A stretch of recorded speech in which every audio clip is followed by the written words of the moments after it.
Hello दोस्तों, welcome to this video class. Today our exercise is exercise 1.3. Before I start solving the questions, मैं आपको कुछ बात कहना चाहता हूँ।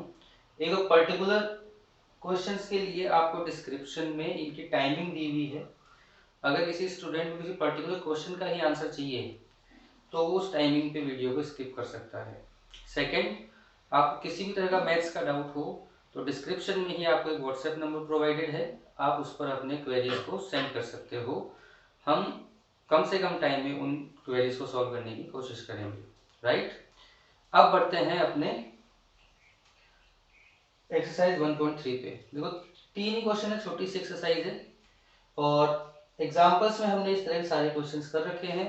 पिछला वीडियो अगर आपने देख रखा होगा तो आप भी सोचोगे कि यार हम सॉल्व कर सकते हैं। तो अगर आप सॉल्व कर रहे हो तो सॉल्व भी करो और जैसे मैं कर रहा हूँ वैसे आप फॉलो करो। राइट, अब देखो, पहला क्वेश्चन है prove that root 5 is irrational. तो थ्योरम आपको याद आ रही होगी, थ्योरम 1.4। उसमें क्या था, रूट 2 इज इरेशनल। कौन सा मेथड यूज किया था हमने? Method of contradiction. तो मेथड ऑफ कॉन्ट्राडिक्शन में इसी को हम सॉल्व करेंगे। प्रूफ, सबसे पहले लिखेंगे लेट रूट 5 इज रैशनल। अगर रूट 5 रैशनल है तो हम क्या कर सकते हैं, इसको p बाई क्यू की फॉर्म में इसको डिनोट कर सकते हैं। So root 5 is equals to p upon q. अब where q is not equals to 0 and p and q कैसे नंबर है? p and q are coprime numbers. Coprime number से कुछ याद आ रहा होगा? कौन से को प्राइम नंबर होते हैं? जिनका कॉमन फैक्टर 1 होता है सिर्फ। राइट, तो p और q है, इनका कॉमन फैक्टर 1 के अलावा दूसरा कोई भी नंबर नहीं है। अब क्या करेंगे, स्क्वायरिंग, स्क्वायर करेंगे तो क्या मिलेगा हमें? 5 equals to p square upon q square. Cross multiply कर लो तो p square equals to 5 q square. यहां पर देखो क्या हुआ है, p square equals to 5 q square, यानी p square is divisible by 5। Right, तो हम लिखेंगे 5 डिवाइड्स पी स्क्वायर। थ्योरम 1.3 याद करो, अगर किसी स्क्वायर में कोई नंबर का डिवाइड होता है तो उसके स्क्वायर रूट में भी उसी नंबर का डिवाइड होगा। तो हम लिखेंगे सो 5 also divides p। राइट, अगर p है वो 5 से डिवाइडेड है तो हम इसको लिख सकते हैं 5 के मल्टीपल में। तो हम लिखेंगे now p equals to 5r। ये हमने अज्यूम किया है कि 5 के मल्टीपल से लिखेंगे तो r कुछ क्वोशंट रहेगा। इसको स्क्वायर करेंगे। अभी देखो, सारा जो मेथड है वही कर रहे हैं, पर रूट 2 वाली ही स्टेप्स को फॉलो कर रहे हैं, कुछ भी नया नहीं कर रहे हैं। तो स्क्वायरिंग अगर इस इक्वेशन को करेंगे तो क्या होगा, ये p square equals to 25 r square. देखो, एक इक्वेशन थी अपने पास, इसको इक्वेशन 1 रख लेते हैं तो पी स्क्वायर की वैल्यू पुट कर सकते हैं यहाँ पर। तो पी स्क्वायर की वैल्यू पुट करेंगे हम तो ये आएगा 5 q square equals to 25 r square. यहाँ पे इसको सिंप्लीफाई करते हैं तो q square equals to 5 r square. अब बताओ, क्यू स्क्वायर के लिए आप क्या कह सकते हो? That q square is divisible by 5, then q is also divisible by 5। ये अभी थ्योरम है, तो हम लिखेंगे 5 divides q square, so 5 also divides q. यहीं पे हमारा कॉन्ट्राडिक्शन आता है। कि हमने p और q को कोप्राइम नंबर माना है, मतलब apart from 1 p and q does not have any common factor. लेकिन हमारे पास यहाँ पे क्या है, 5 is multiple of q and 5 is multiple of p, तो ये हमारा कॉन्ट्रडिक्शन है। तो हम लिखेंगे सो आवर assumptions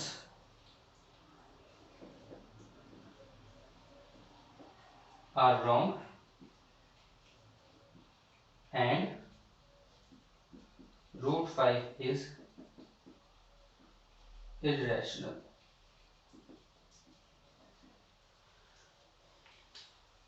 इस पे आप एक जस्टिफिकेशन ऐसा भी लिख सकते हो,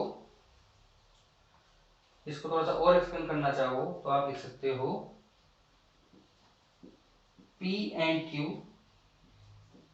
are co-prime numbers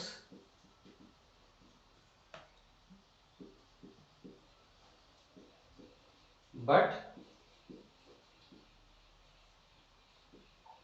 our calculation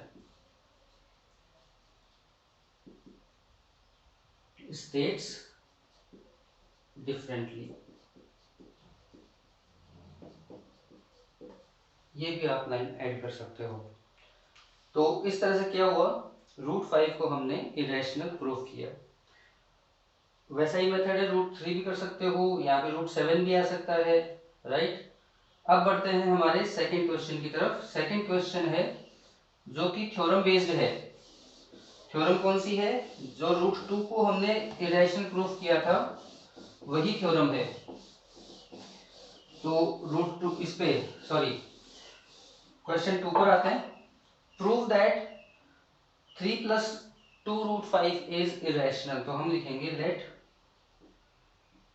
3 plus 2 root 5 is rational, right. अगर ये रैशनल है तो हम क्या लिखेंगे, 3 plus 2 root 5 is p upon q। यहां पर हमें क्या करना होता है, इसके जो रैशनल पार्ट है उनको एक तरफ करते हैं और जो इरेशनल पार्ट है उनको एक तरफ करते हैं, और बाद में थ्योरम के रेफरेंस से हम लिखेंगे कि जो भी कॉन्ट्रडिक्शन है वो लिखेंगे। तो ये हो जाएगा 2 root 5 equals to p upon q minus 3।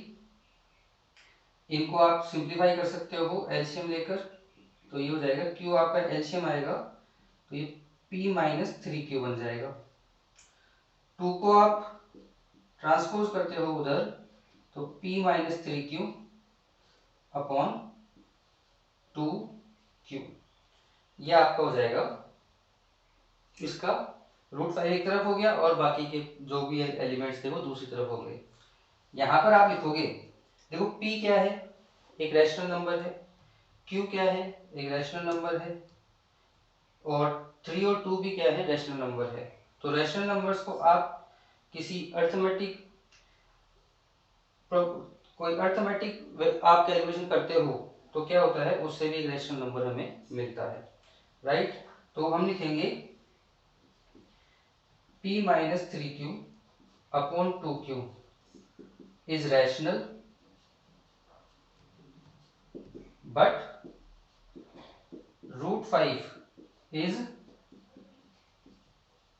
irrational, so our assumptions are wrong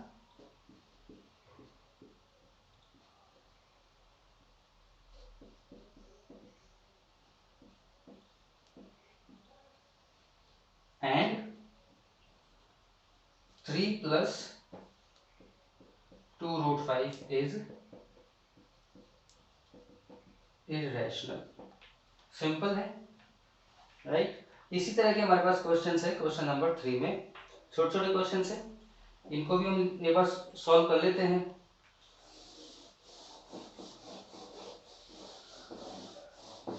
तो क्वेश्चन नंबर 3 में है अपने पास 3 क्वेश्चन है अलग अलग।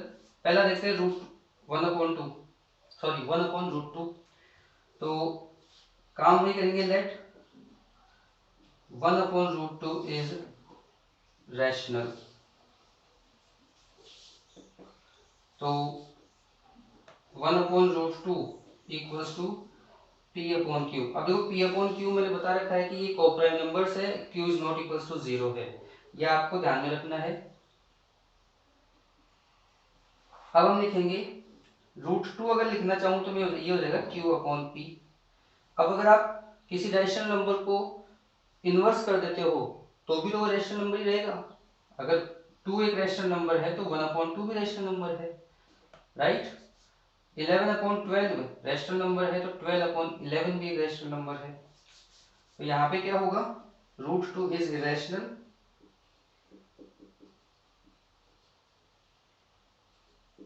But Q/P is rational. तो एक इरेशनल वैल्यू रैशनल वैल्यू के इक्वल नहीं आ सकती। सो आवर assumptions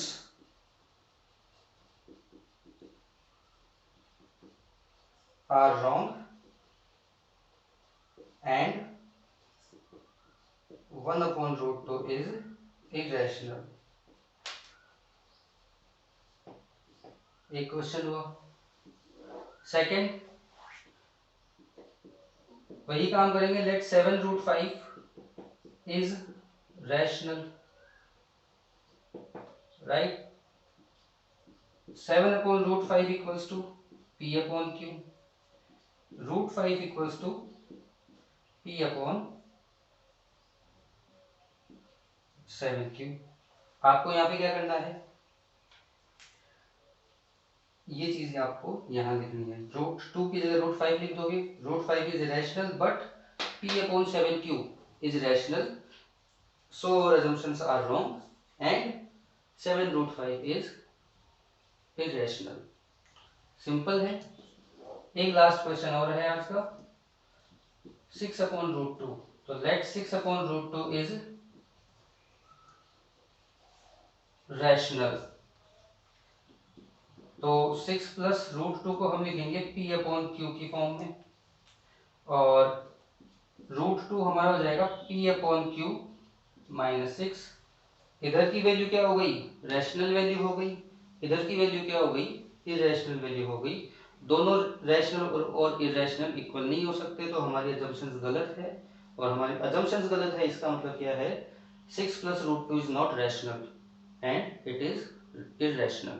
तो इस तरह से एक्सरसाइज 1.3 छोटी सी एक्सरसाइज थी, यहाँ पे कंप्लीट होती है। अगले वीडियो तक के लिए टेक केयर।